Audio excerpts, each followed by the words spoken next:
Good evening. We are so glad to have you back with us. We have an outstanding show for you this evening. This is something I thoroughly enjoy, and the guests that I have for you this evening are just truly outstanding. We're going to start off with the Nye County Assessor's Office because that's an office that's so important, that does so many things. Now, many of us, including myself, don't know everything that they do, and that's why it was so important that I brought the Nye County Assessor and her deputy on the show. The Nye County Assessor is Sheree Stringer. I think everybody knows her. And you may not know her deputy, who is Justin Zimmerman. But at this time, I'd just like to say, Sheree, welcome to the show. And Justin, welcome to the show. Thank you. We're so glad to have both of you on. And I know that the information you're going to provide is invaluable.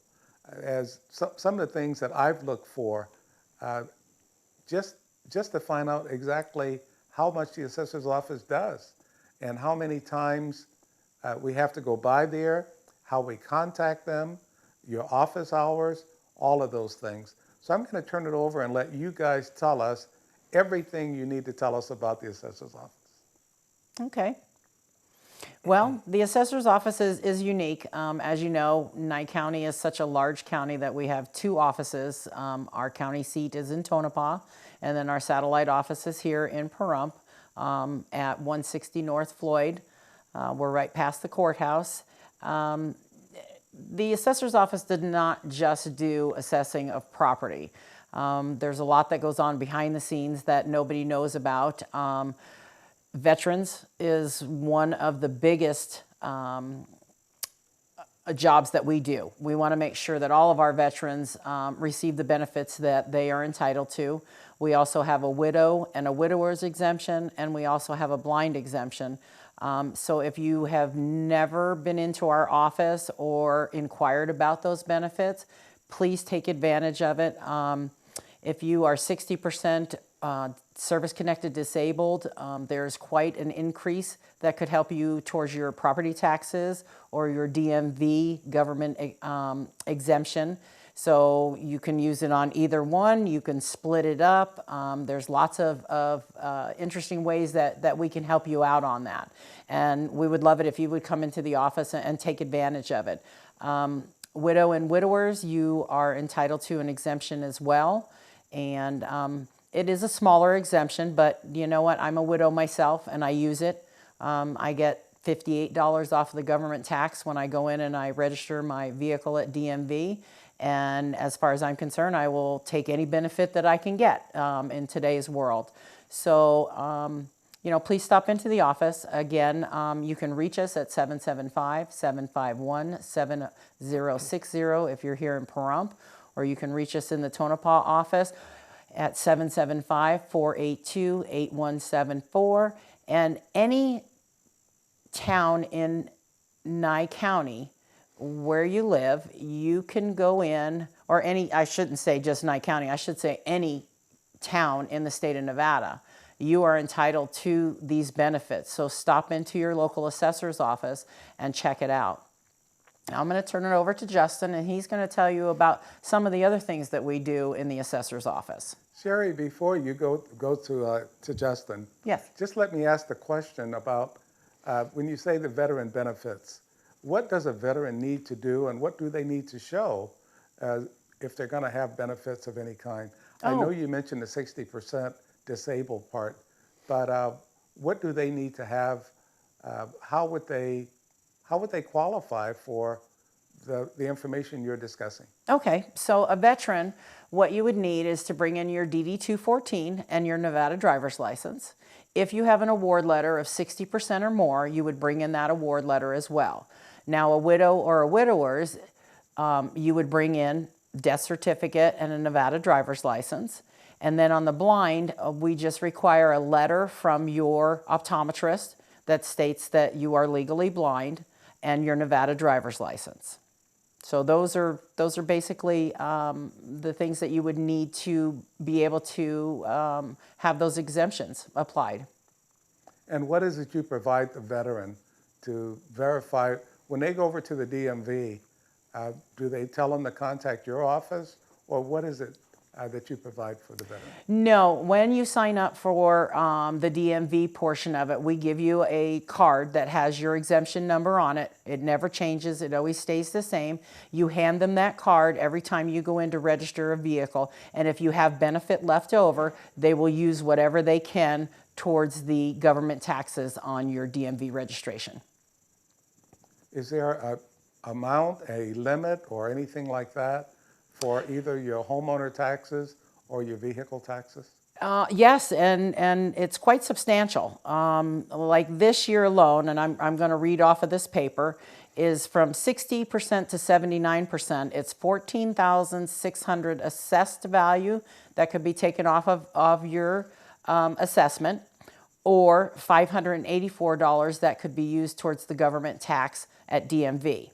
Now, if you're 80 to 99%, it's 21,900 assessed value and $876 towards the DMV credit. And then if you're 100%, it's 29,200 assessed value or $1,168 that you could use towards the DMV registration. And then a standard exemption with no service-connected disability is $2,920 assessed and $116 on the government taxes. So are you saying that every veteran qualifies for something whether they have a disability or not? Correct. As long as they have been honorably discharged and or they are still as active duty. That is fantastic. How many of you veterans out there knew that? Hopefully every one of you knew, but for those that don't, or if you have some friends that are veterans or family members that don't know, wherever they are in the state of Nevada, as Sheree said earlier, you can go to the Assessor's Office and receive these credits. You've already earned them by serving on active duty, so why not take advantage of it? Sheree stated that very well earlier on. If benefit is there and you don't use it, you're just giving it up. So go ahead and use it. Okay, let's get back to the Assessor's Office. I know we stopped Justin, but there's so much more I know we need to hear. It should also be added that the veterans have the option to defer the exempt amount that they would be eligible for, pay that amount in their property taxes, and direct the county to donate that amount to the Veterans Administration.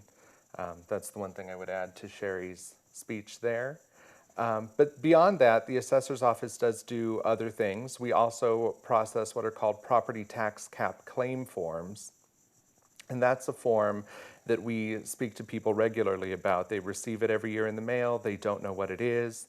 What that is it sets the threshold for which your taxes can be increased when your property value changes for economic reasons beyond your control. So if your property, for example, is your primary residence in the state of Nevada, that increase can be capped at 3%. Whereas if that form isn't returned, the alternate cap is 8%. So those mailings are important to keep an eye out for. Can you give an example of exactly what it is you're talking about, Justin, when you say that? Mm-hmm. So, for example, in Nevada, we're not a market state, so the amount that you bought your house for isn't the amount that you'll be taxed at necessarily. But market value is what we monitor for the value of your land. So if the land in your neighborhood is increasing, increasing in value, if properties are selling for higher than what you purchased your land for, say 10 years ago, that's an increase in value beyond your control. And this cap can help keep your tax liability low. Well, that's fantastic and good news, or good information to have. So anytime you have any questions about anything in the Assessor's Office, we can always call. You had the phone numbers already. And if you'd like to give those again so people can call if they have any questions at all.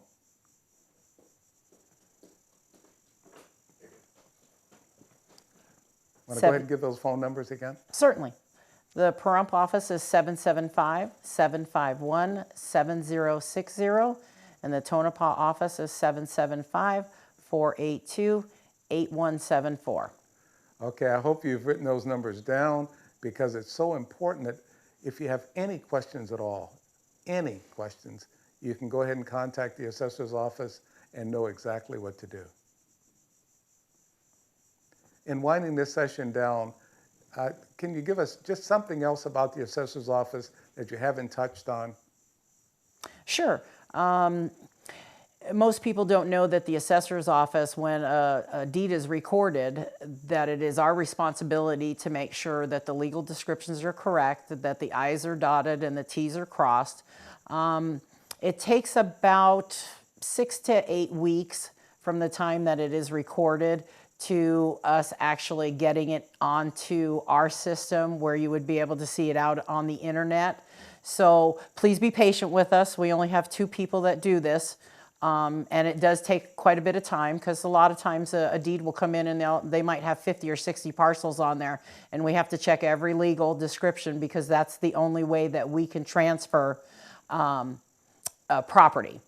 So we do court deeds, we do court orders, we do transferring of deeds, we do water right deeds, trying to think of all the different types of deeds that we do. But anything that's recorded that changes ownership, we're responsible for changing that ownership and getting it out onto the internet so that people know that they own that property. It is so important. It is so important that you understand exactly what goes on in the Assessor's Office and how they can help you. We've given you the phone numbers. I hope you've written them down. And we're going to carry on with more information in our next session because they're going to remain, Sheree and Justin are going to remain and give you more information about the Assessor's Office. So come back and join us for the next session. Welcome back. We're glad to have you back with us. And we're going to continue with the Assessor's Office where we have the Assessor, Sheree Stringer, and her Chief Deputy, Justin Zimmerman. And they've got a lot more information they want to provide to you.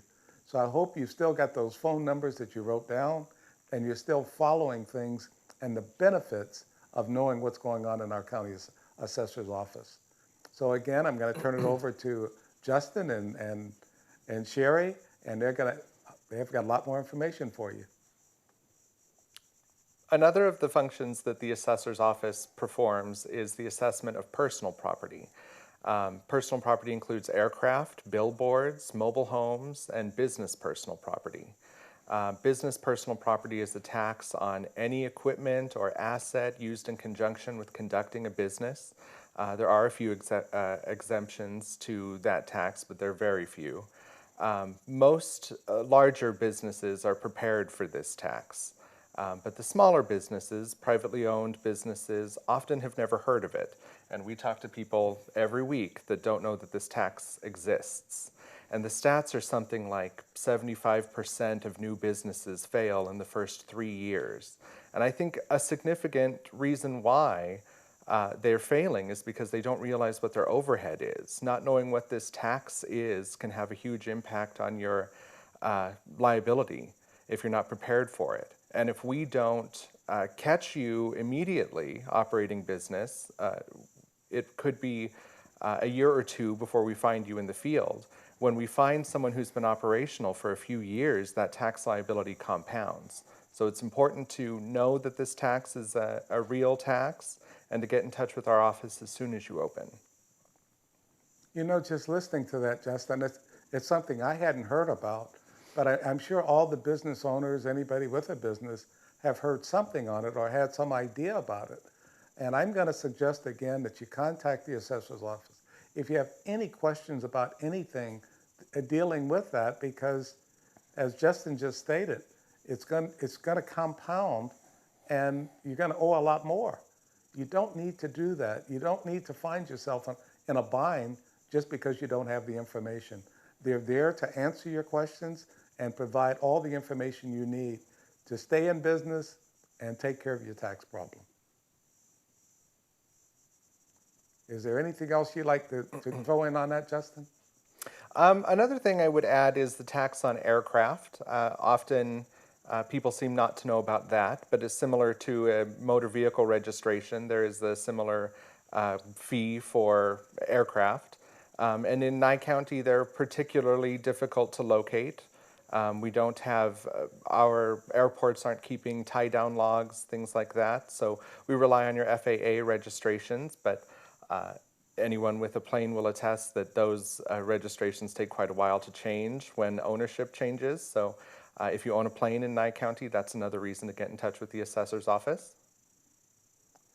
You know, as I listen to the assessor and the deputy assessor, I find that there is so much that so many of us just don't know. We're providing all this information, but the people in the assessor's office, they are Nye County residents.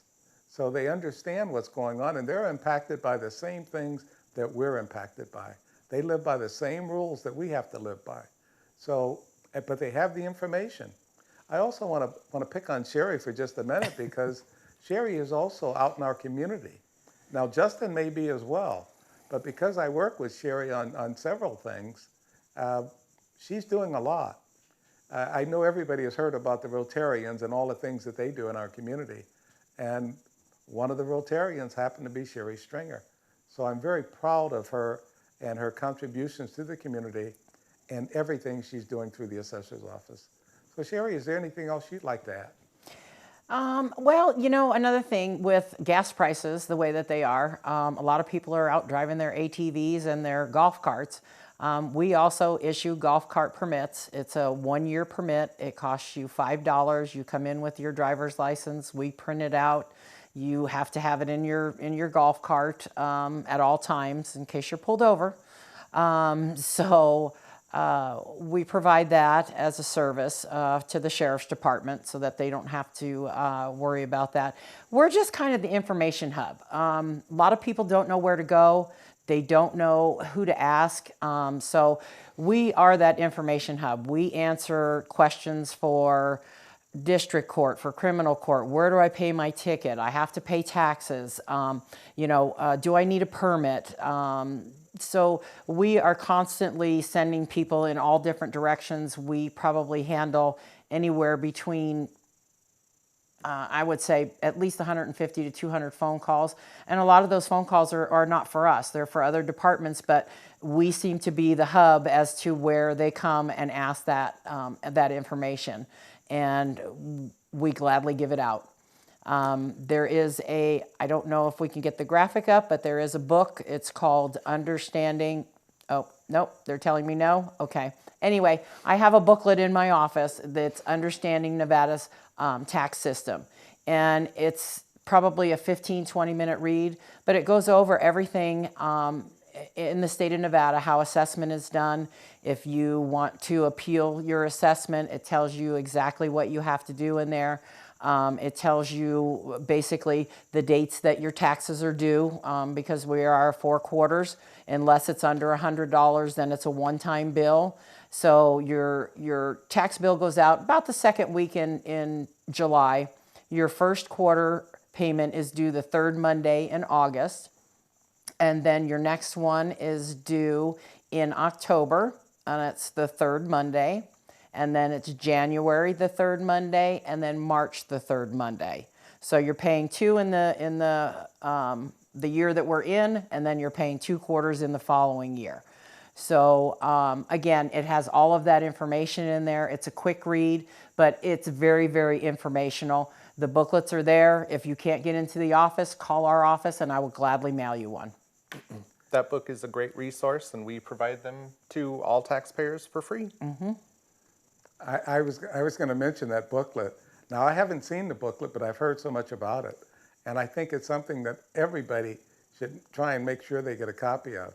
And I'm saying that because I received a letter from the treasurer's office saying that my taxes were delinquent because I have it on my calendar to pay and I missed it.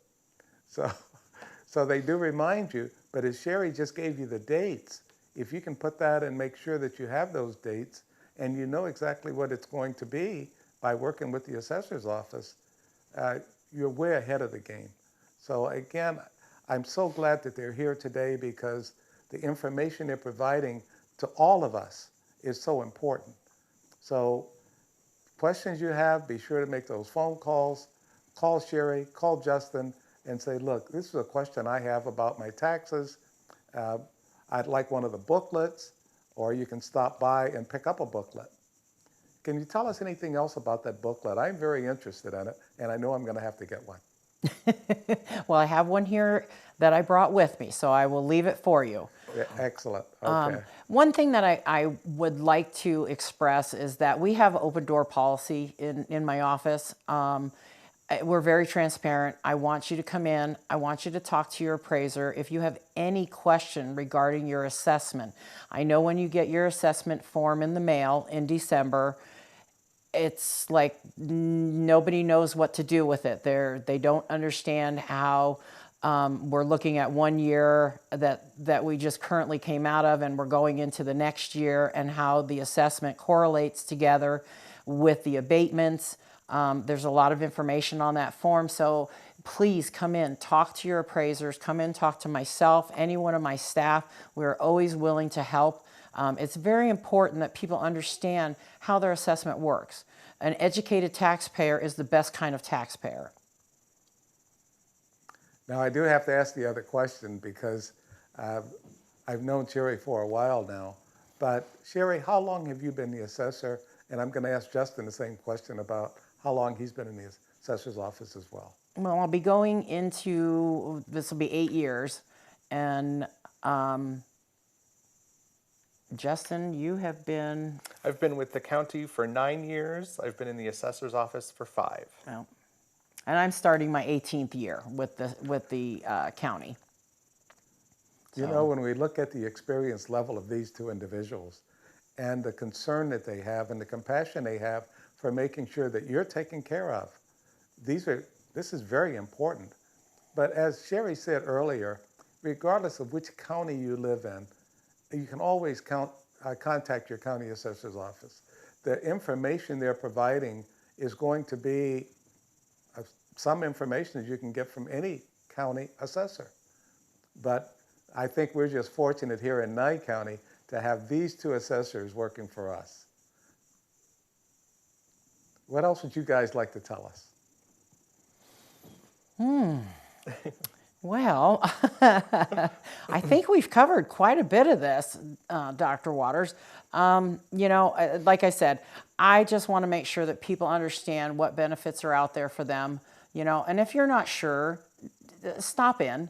You know, you're not sure of your assessment, stop in, give us a call. You know, again, like I said, we want to be transparent. We want to have that open door policy. We are very friendly in the assessor's office. You know, I want you to feel confident coming in, and I want you to walk out being knowledgeable of what you're being assessed on. And like I said before, a informed taxpayer is the best taxpayer we could ever ask for. Another thing that might be beneficial to understand is the timeline. We send assessment notices out typically 6 months before your tax bill, and your assessment notice will tell you what that bill will be in the summer. So if you have questions about the assessment notice when you get it in December, that's the time to get a hold of us. Again, this is fantastic information. The booklet, Understanding Nevada Property Tax System, I think is very important. You need to stop by their office and pick up a copy or contact them, and as Sheree said, they will mail it to you. They want you to be informed, and it's so important that you are. And also the exemptions they talk about, the veteran exemptions, every veteran should know exactly what the exemptions are and what they're all about. And if you have any questions at all, you need to contact their office. And widower, and blind exemptions, the same thing. If you have any of these situations, be sure to contact their office, get the information you need to be an informed taxpayer for Nye County and for any county in the state of Nevada. I'd like to thank both of them for being here this evening, and thank you for participating in this program. Thank you. Thank you for having us. And welcome back. Again, we're so glad to have you with us. I have another guest for this evening. Her name is Susan Sorrells, and she's from Shoshone, California. And some people are going to ask, well, why do you have her on a Nye County show? That's because Shoshone is so close to Pahrump and it's so close to Nevada, and they are just like as part of Nevada. One other thing I want to say about Susan, even before I put her on to let you see, see this beautiful young lady is the fact that she knows everybody in Pahrump. When I say that, I don't say it jokingly. When I have found that I've talked to Susan about different people, she grew up with these people. She grew up knowing everybody in Pahrump. And that's what it's all about. People tell me a lot of times that I know a lot of people, and I'm so glad that one of the people I know is Susan Sorrell. Susan, I always tell her that she's the mayor of Shoshone. We joke about that. I'll let her tell you more about her connection to Shoshone. And Susan, I want to welcome you to the show, so thanks for being here. Thank you, Tom, and thanks for inviting me today. Definitely, you're always invited. And I know there's so many people out there that they know Shoshone is there. They're looking for lottery tickets, and they know about that. But sometimes they don't know all the other things and how important Shoshone is for our entire livelihood, our system. And whether you're in Nevada or California, I think this is just so important. So I want you to tell us more about Shoshone and tell us your connection with Shoshone. Well, I'm fourth generation in Shoshone. I grew up there as a child and went to school there.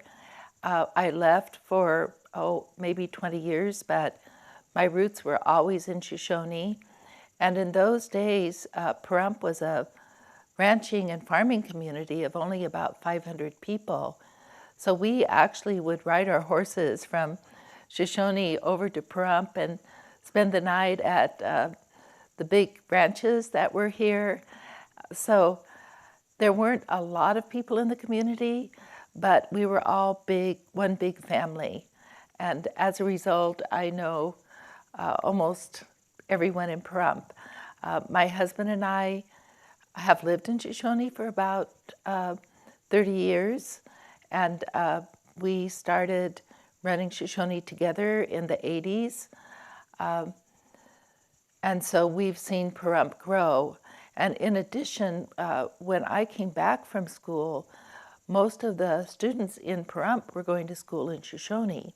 So even though now Pahrump is a town of about 50,000 people, it's still a small community to me. That is beautiful. And it's so, I know there's so many people in Pahrump that did not know that the students in Pahrump went to school in Shoshone. And because that was the only high school, is that correct? Yes, that's true. I think the schools in Pahrump were built in the 70s. But before that, yes, Pahrump, Death Valley, Charleston View, Tacopa, everyone went to school in Shoshone. And in those days, the Shoshone-Tacopa area was a booming mining community. So there were actually quite a few people in the community. The school had maybe 90 to 100 people, which isn't very big compared to the schools in Pahrump right now, but the community was really robust, and of course, Pahrump has always been a part of our community. I just want everybody to know how important Shoshone is, and some of the things that we've had. My wife Faye and I, we had an invitation from Susan to come over to Shoshone. I knew we had bought our lottery tickets there, and we were looking at other things around Shoshone. I looked at the museum. I knew the restaurant was there, but that's all I knew about Shoshone. Susan opened my eyes to all the things that Shoshone has and how important it is to our system of living. So I'm going to let her tell more about some of the things that are going on in Shoshone, the tour that she took us on, my wife and myself, and some of the things that she opened my eyes to about Shoshone. Well, as I said, I grew up in Shoshone, and I was on my horse almost every single day. Sometimes we would do 3 and 4 day campouts between Shoshone and Pahrump, and sometimes the ranching families the children of the ranching families would be a part of that. So I grew up in Shoshone very, very close to nature. And when I left, I thought so much about the big open skies and the bowl of stars in the in the evenings and the beautiful oases. And so when I came back to run Shoshone as a business person, I saw it very differently from perhaps someone that had gone to business school or someone that was just there because they thought it was a great economic opportunity.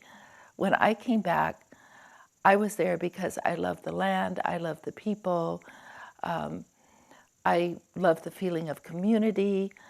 Tacopa and Death Valley are both very much a part of our community. So it was much more than just a business.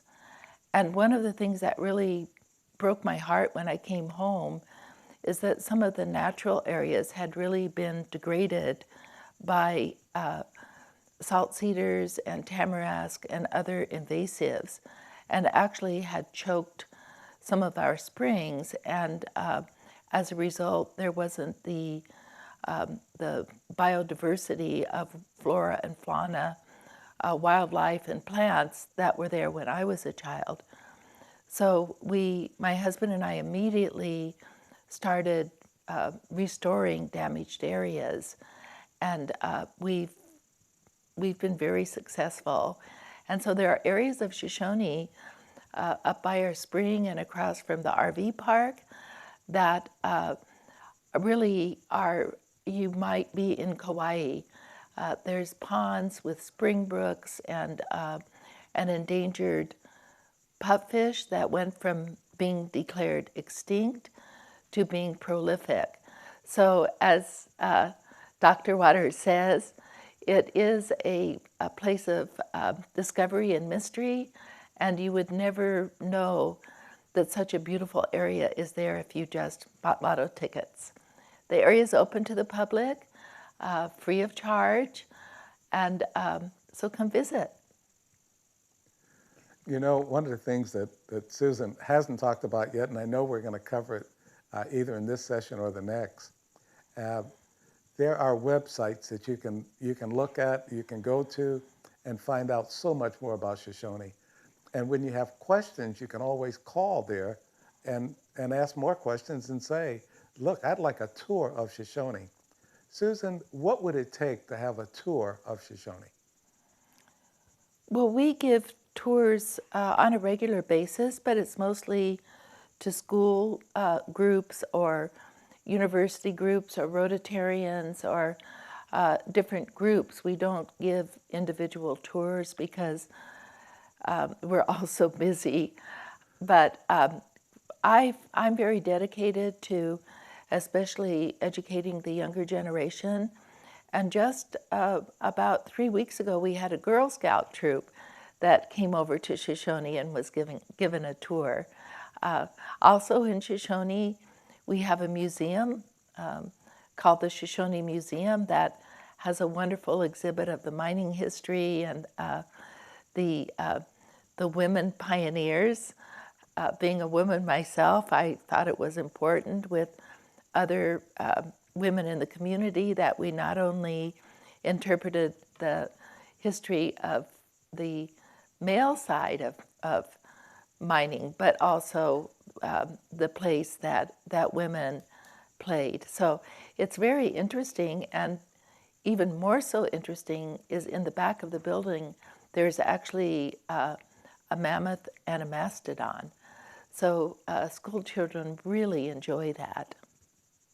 Would you explain that again? The mammoth and the mastodon? Yes. Yeah. So one of the things that not a lot of people notice, even though they've lived in the area a long time, is actually where Shoshone Tacopa are nowadays was an ancient lake bed called Ancient Lake Tacopa. And as you leave the basin, the Amargosa Basin, as you may be going to San Bernardino or Hesperia, as one gets to the top of Ibex Pass and looks back, there's a ring of white hills. And those hills were the ring of the lake. And there have been 5 or 6 Paleozoic sites that have been discovered on the edge of this ancient lake. And one of them is just between Shoshone and Dakota in these hills. And they were discovered by a geology student that was actually looking at geology with his dog, and his dog discovered this bone, and come to find out the bone was over 800,000 years old. So as the geologist explored it, he realized that it was a very, very rich Paleozoic site. So history is made, and you can find all of this there in Shoshone. You know, as I stated earlier, there are websites you can go to find out more about Shoshone. And when you go to these websites, and I'm going to ask Susan very quickly to say what those websites are. The Shoshone website is very simple, shoshonevillage.com, and it will tell you all about Shoshone. And also, we're only 25 miles away, so come visit. Definitely come visit. And again, there's so much to learn about Shoshone. I know that as we're winding down in this session, but in the next session, I'm going to be asking Susan about all the publicity, not just around Nevada, but around the country and around the world, the publicity that Shoshone is receiving. It's, you know, it could be one of those boom towns. All of a sudden, Shoshone has 50,000 people in it. We don't really want that. We want it to remain small so we can say it and claim it as our own. Again, Shoshone is in California, but it's not that far away, just as Susan just said. So come back and join us in our next session, and we'll tell you more about Shoshone, California. Welcome back. This is the final session, and I know I say that every show, that I hate to see the final session come up, especially when I have such outstanding guests. And the guest that we're talking about right now is we have Susan Sorrells, and she is, in my estimation, the mayor of Shoshone, California. Of course, we've already stated that no, she's not really the mayor, but she runs everything over there, and she's the boss. So there's so much more. Now, Shoshone is being publicized in several magazines, and they're talked about for so many different things. But how many of you knew that? And if you didn't know that, I want you to listen to Susan as she tells you more about what's going on, what's happening in Shoshone, California. Well, thank you again, Dr. Waters. And I have to say, with complete fairness, that really my husband, Robert Haynes, is the powerhouse behind Shoshone.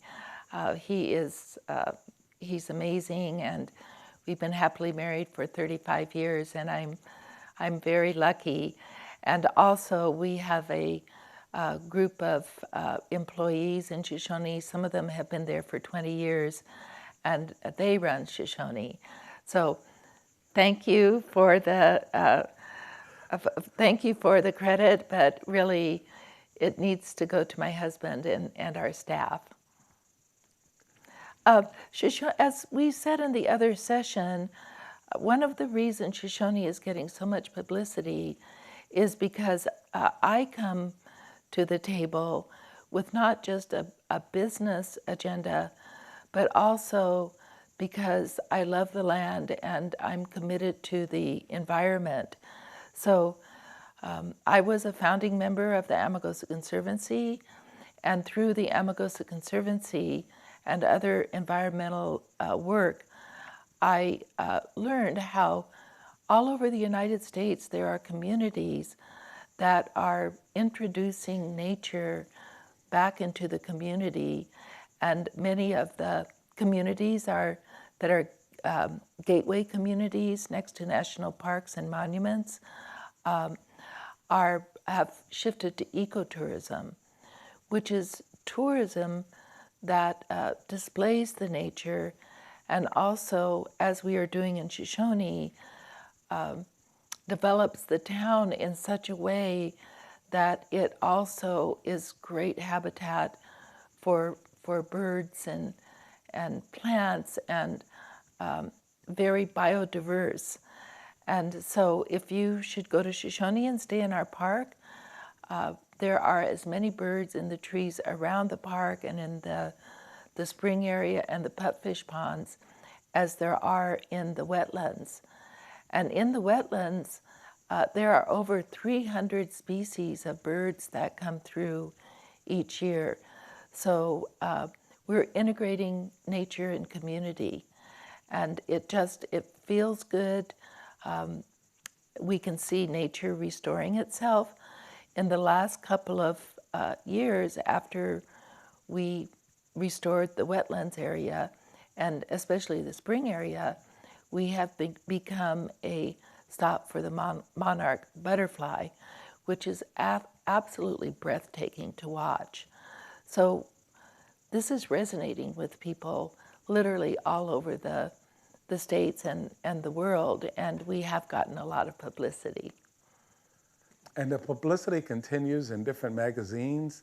So not only are we looking at Shoshone as all the things that they have over there, but it also increases tourism.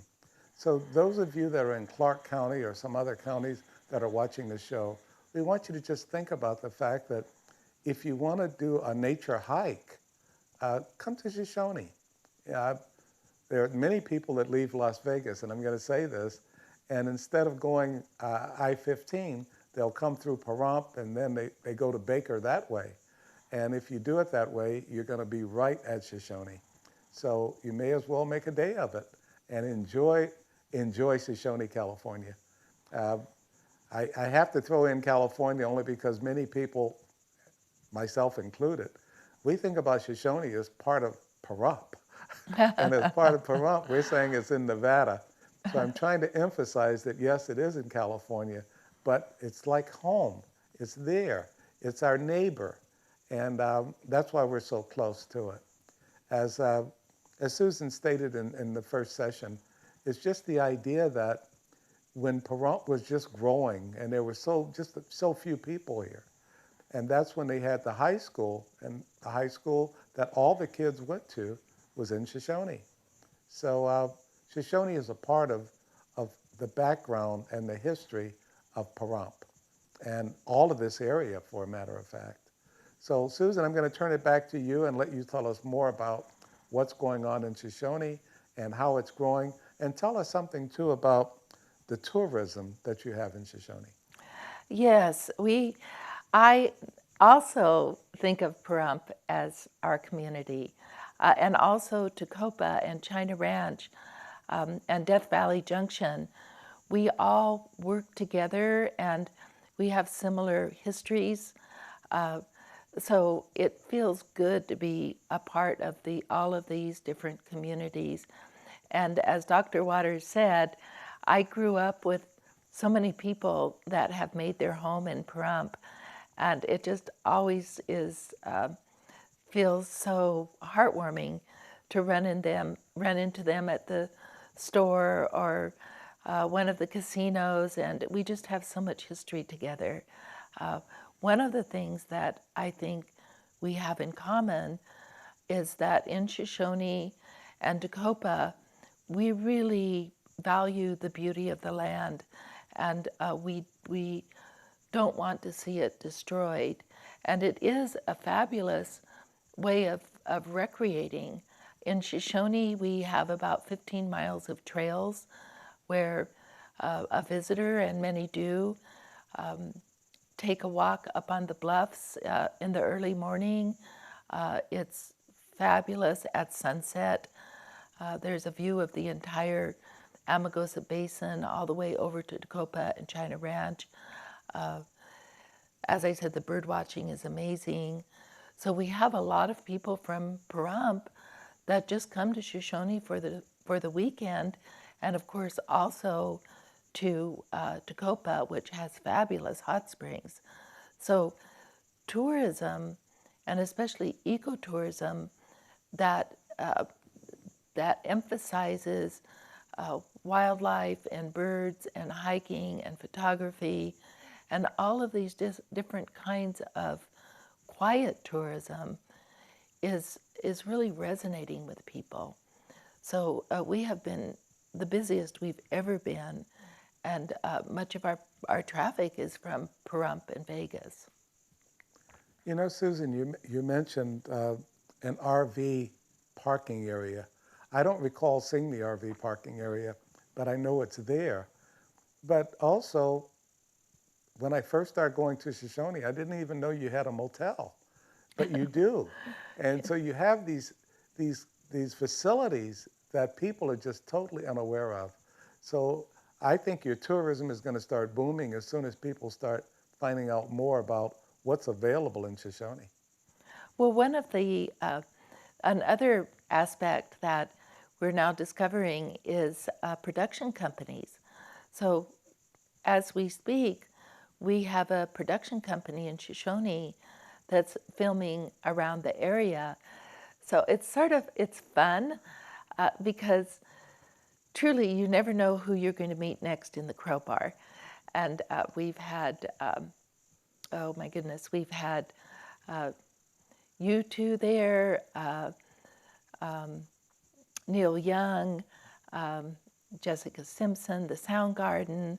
So, and I think these production companies and musicians love it because it's so real and down to earth, and we have wonderful food in the Crowbar. So it's also a way of meeting a lot of diverse people and then enjoy the beautiful sunsets and nature. And I might add that in Dacopa, I mentioned the hot springs, but there are three really good restaurants. And of course, there's the China Ranch Date Farm that is beautiful and has the best date shakes in the western United States. So there's a lot to do, and many people from Pahrump are making it a weekend. And so you have the invitation. You have the invitation from, I will always call her the mayor of Shoshone. I like giving her that title, and she says, no, I'm not the mayor. But I just think of Susan, and I think of her openness to welcome you to Shoshone and to find out more about all the things that they have, all the things that you can see. If you want a nature hike, if you want to find out more about nature, and some of the things that they have in Shoshone that you won't find anyplace else. And I'm going to jump out on this limb and see if I remember that I think the fish that are there, the only place you're going to find it in the United States is in Shoshone. The only place in the world. The only place in the world. In Shoshone. That's even better. The only place in the world you're going to find these fish is in Shoshone. So no matter where you go, I'm going to tell you, you need to go over to Shoshone. Now, before we close out, Susan, is there anything else you'd like to say about Shoshone, about anything to let people know they need to come over and visit Shoshone? Yes, I'd like to say that I mentioned that I think one of the things about Shoshone and Pahrump is we really value our open spaces and our beautiful mountains and our gorgeous yuccas, and so we've started a new organization called Friends of the Amargosa Basin, and in the wilderness area and the wild areas, we want to create a national monument so they will never be developed and will always be a place where we can recreate with our horses and our hikes and our photography. And so Friends of the Amargosa Basin, www.friendsoftheamargosabasin.org. We would love your support. Thank you. Okay, and with that, we're going to wind this session down, but I want you to be sure you wrote down those websites. Be sure to contact Shoshone and look at the website and learn so much more about this beautiful location we have right at our border, our neighbor, Shoshone, California. Thanks, Susan, for being here. Thank you, Dr. Waters.